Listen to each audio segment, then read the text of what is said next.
अगर आप बिल्डर या डेवलपर है और आपको डाउट है कि आपको कंस्ट्रक्शन फाइनेंस मिल सकता है कि या नहीं मिल सकता है, तो यह वीडियो आपके लिए है।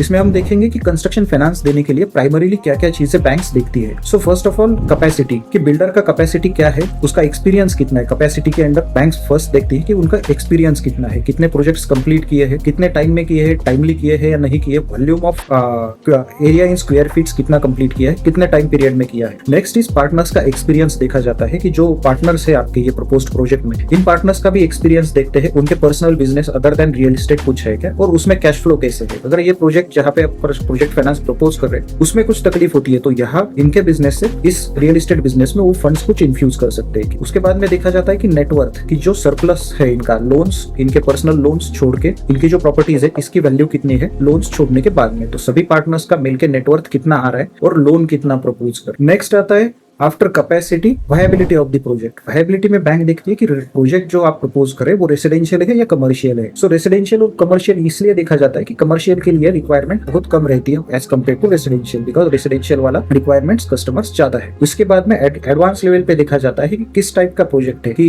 एक मीडियम साइज का या मीडियम क्वालिटी का है या अल्ट्रा लग्जरी प्रोजेक्ट है। अल्ट्रा लग्जरी में क्या है कि area of the location is most important thing, कि बिल्डर का एक्सपीरियंस है कि नहीं है लग्जरी प्रोजेक्ट बनाने में, बिकॉज मिड साइज प्रोजेक्ट के लिए कस्टमर्स बहुत रहते हैं, लग्जरी प्रोजेक्ट के लिए कस्टमर्स उतने ज्यादा नहीं रहते। सो आपका प्रोजेक्ट रेसिडेंशियल है या कमर्शियल है। एंड सेकंड थिंग, उसमें भी क्राइटेरिया एडिशनल ये देखा जाता है कि ये रेगुलर प्रोजेक्ट है, नॉर्मल साइज का प्रोजेक्ट है, नॉर्मल साइज का प्रोजेक्ट है, एवरेज वैल्यूएशन वाला प्रोजेक्ट है या प्रीमियम वाला प्रोजेक्ट है। इसके एडिशन टू दिस, जो लोकेलिटी ऑफ द प्रोजेक्ट है वो प्रीमियम लोकेशन है, फास्ट रनिंग इन्वेंटरी वाला लोकेशन है या स्लो मूविंग इन्वेंटरी वाला लोकेशन है, बिकॉज आप बैंक के लोन का रिपेमेंट सेल्स के थ्रू होने वाला। सो ये जो सेल्स है ये किस टाइप की रहेगी वो डिपेंड करेगी आपके प्रोजेक्ट के लोकेशन पे, और प्रोजेक्ट का प्रीमियम है या एवरेज वाला है, किस टाइप के कस्टमर्स आएंगे। सो बैंक वायबिलिटी में ये दोनों चीजें देखेगी, कमर्शियल, रेसिडेंशियल, प्रीमियम है या एवरेज साइज वाला। उसके साथ में देखेगी लोकेशन। कैपेसिटी वायबिलिटी के बाद में बैंक देखेगी फाइनेंशियल साउंडनेस। तो फाइनेंशियल साउंडनेस में पहले देखेगी पास्ट ट्रैक रिकॉर्ड्स आपके कैसे है। अगर आपने कंस्ट्रक्शन फाइनेंस लिया है और उसको टाइमली रीपे किया है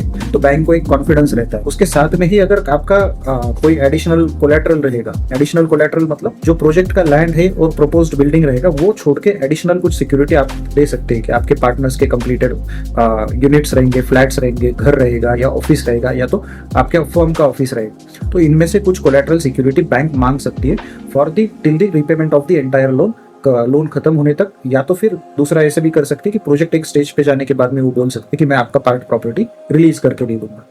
इन एडिशन टू दैट वो देखते हैं कि आपका खुद का फंड्स कितना इन्वेस्ट हो रहा है प्रोजेक्ट में, बिकॉज बैंक को चाहिए कि आप भी बैंक के साथ में वहां पे कंट्रीब्यूटर बनो। सो अगर मैच्योर्ड या एक्सपीरियंस बिल्डर है, साइज बड़ा है, तो बैंक्स 10% भी उनका इक्विटी या खुद के जो फंड्स है वो डालने के लिए बोल सकते हैं। बट अगर स्मॉल डेवलपर है, न्यू फॉर द फाइनेंस है, ज्यादा एक्सपीरियंस नहीं, तो बैंक उसको 20% तक भी या 25% तक भी एक्सटेंड कर सकती है। मतलब अगर 100 करोड़ का प्रोजेक्ट कॉस्ट है तो बैंक बोल सकती है कि यू आर एक्सपीरियंस्ड बिल्डर, हम लोग आपको 12% भी ओन कॉन्ट्रीब्यूशन, खुद का पैसा लगाते 12%, मतलब 100 करोड़ टोटल कॉस्ट रहेगी तो 12 करोड़ रुपए आप लगाओगे तो भी हम लोग 50% तक आपको सैंक्शन दे सकते हैं, मतलब 50 करोड़ तक। सो ये जो है फाइनेंशियली बैंक देख सकती है। उसके बाद में आता है लीगल पॉइंट। हमने देख लिया कैपेसिटी, वायबिलिटी, फाइनेंशियल। उसके बाद में आता है लीगल पॉइंट। हमने देख लिया कैपेसिटी, वायबिलिटी, फाइनेंशियल, और अभी आ रहा है लीगल। सो इसमें legal is very important, because आपका जो सिक्योरिटी है, प्राइमरी सिक्योरिटी प्रोजेक्ट का, वो लीगल के ऊपर डिपेंड करता है। अगर आपने सेल डीड से लैंड एक्वायर करी है तो ज्यादा तकलीफ नहीं है, ज्यादा प्रॉब्लम नहीं है। सिर्फ बैंक देखेगी कि टाइटल क्लियर है कि नहीं है, लास्ट 30 ईयर्स का नॉर्मली सर्च लिया जाता है और बैंक प्रोसीड करती है। बट आपका अगर ज्वाइंट डेवलपमेंट एग्रीमेंट या डेवलपमेंट एग्रीमेंट या लैंड आपने लीज पे लिए तो बैंक ज्यादा डीप में रिसर्च करती है। आपका डेवलपमेंट एग्रीमेंट या लीज डीड जो है डिटेल में स्टडी होता है। उसमें देखा जाता है कि आपके मॉर्गेज के, लैंड मॉर्गेज के क्लॉजेस है कि नहीं है, बैंक के पास राइट्स होने चाहिए। बिकॉज क्या है, जब आप कंस्ट्रक्शन फाइनेंस के लिए जाएंगे तो उस टाइम पे वहां पे बिल्डिंग नहीं रहेगी और लैंड भी आपकी खुद की नहीं रहेगी। बैंक बोलेगी मेरे पास सिक्योरिटी क्या है, आज आपको अगर 10 करोड़ में से 5 करोड़ भी डिस्बर्समेंट करना है या 2 करोड़ भी देना है तो मेरे पास तो लैंड भी नहीं और आपका बिल्डिंग भी नहीं बना है, तो मेरे पास सिक्योरिटी क्या है। तो इसके लिए ये इंपॉर्टेंट है कि लैंड ओनर से आपने जॉइंट डेवलपमेंट एग्रीमेंट में मॉर्गेज, लैंड मॉर्गेज के राइट्स लेके रखे विदाउट हिज परमिशन। आपके पास पावर ऑफ अटर्नी में ये चीज मेंशन्ड है।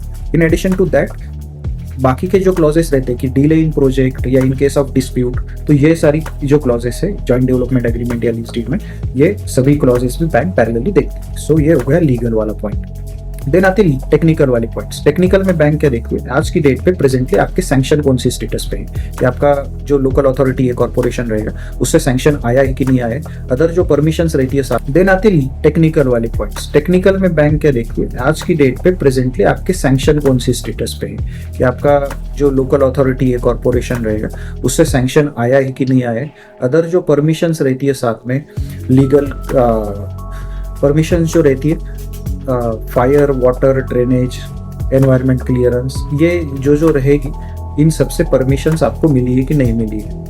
एंड लास्टली रेरा का रजिस्ट्रेशन का क्या स्टेटस। सो रेरा का रजिस्ट्रेशन अगर आपका आया है तो बैंक एक देखेगी कि जो प्राइमरी डेटा आपने शेयर किया था XYZ, वो रेरा के रजिस्ट्रेशन के साथ में मैच कर रहा है कि नहीं कर रहा है। सो ये प्राइमरी 5 चीजें हैं, capacity of the builder, viability of the project, financial soundness, legality and technical points.